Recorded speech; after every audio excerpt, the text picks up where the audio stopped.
दोस्तों, ये जो कहानी आज मैं आपको सुनाने वाला हूँ, ये कहानी आपकी ज़िंदगी बदलने की हिम्मत रखती है। बस शर्त ये है कि आपको इस कहानी को थोड़ा ध्यान से सुनना पड़ेगा।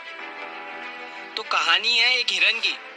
एक बार एक हिरन जंगल में पानी की तलाश में घूम रही थी, भटक रही थी इधर से उधर। बहुत प्यास लगी थी उस हिरन को। बहुत देर से भटक रही थी पानी की तलाश में, लेकिन उसे पानी कहीं पर भी नहीं मिल रहा था। थोड़ी देर जंगल में इधर उधर और भटकने के बाद वो हिरन एक पेड़ के नीचे बैठ जाती है, एक झाड़ के नीचे बैठ जाती है। तो उतने में उसे पानी की नदी की आवाज सुनाई देती है। तो हिरन उस झाड़ के नीचे से उठकर फौरन वो पानी की आवाज की तरफ आगे बढ़ती है। तो वो जो देखती है उसके सामने एक बड़ी सी नदी। तो जैसे ही वो हिरन उस नदी को देखती है तो बहुत खुश होती है, मानो उसे डबल से कोई जिंदगी मिल गई है नई। वो फौरन दौड़ते हुए उस नदी के पास जाती है और जैसे ही पानी पीने के लिए अपना सर नदी में झुकाती है तो उसकी नजर अपने राइट पर पड़ती है। वो जैसे ही अपने राइट में देखती है तो उसे शिकारी नजर आता है, हाथ में तीर लिए हुए, निशाना तान कर खड़ा हुआ। फिर जैसे ही उस हिरन की नजर अपने लेफ्ट में पड़ती है तो उसे एक शेर नजर आता है झाड़ियों के पीछे। अब हिरन पानी वानी सब भूल जाती है, कुछ भी नहीं रहता उसके दिमाग में, प्यास वगैरह। फिर वो हिरन पलटकर अपने पीछे देखती है तो उसे भयंकर आग लगी हुई दिखती है, जो कि धीरे धीरे उसकी तरफ बढ़ रही थी। अब हिरन जाए भी तो जाए कहाँ?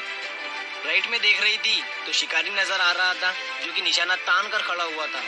और अपने लेफ्ट में देख रही थी तो शेर नजर आ रहा था।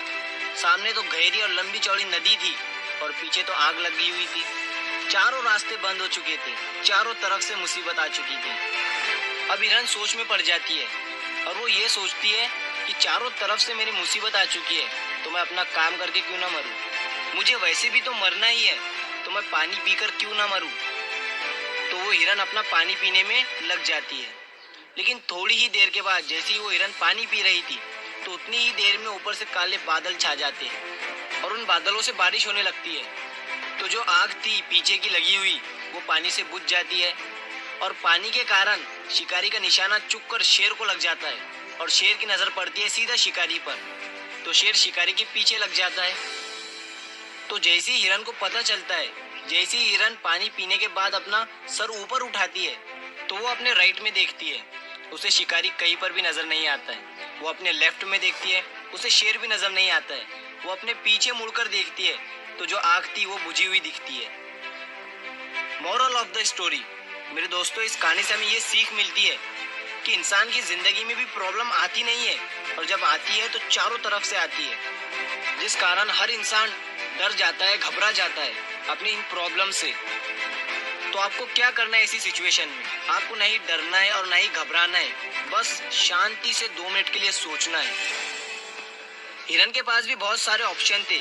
हिरन भी ये सारी सिचुएशन को देखने के बाद या तो पानी में छलांग लगा सकती थी या फिर इधर उधर भाग सकती थी, लेकिन उसने शांति से सोचा और वो अपने काम पर लगी रही।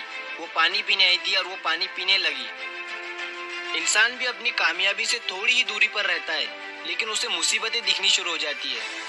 घर की प्रॉब्लम, पैसों की प्रॉब्लम, जिसके कारण वो कुछ नहीं कर पाता है, घबरा जाता है, डर जाता है। लेकिन आपको ना ही घबराना है, ना ही डरना है, बस आपको अपने काम पर बने रहना है।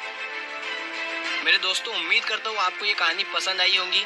तो ये मत सोचना कि ये दुनिया क्या कहेंगी, कर गए तो एक दिन ये दुनिया तुम्हें देखेंगी।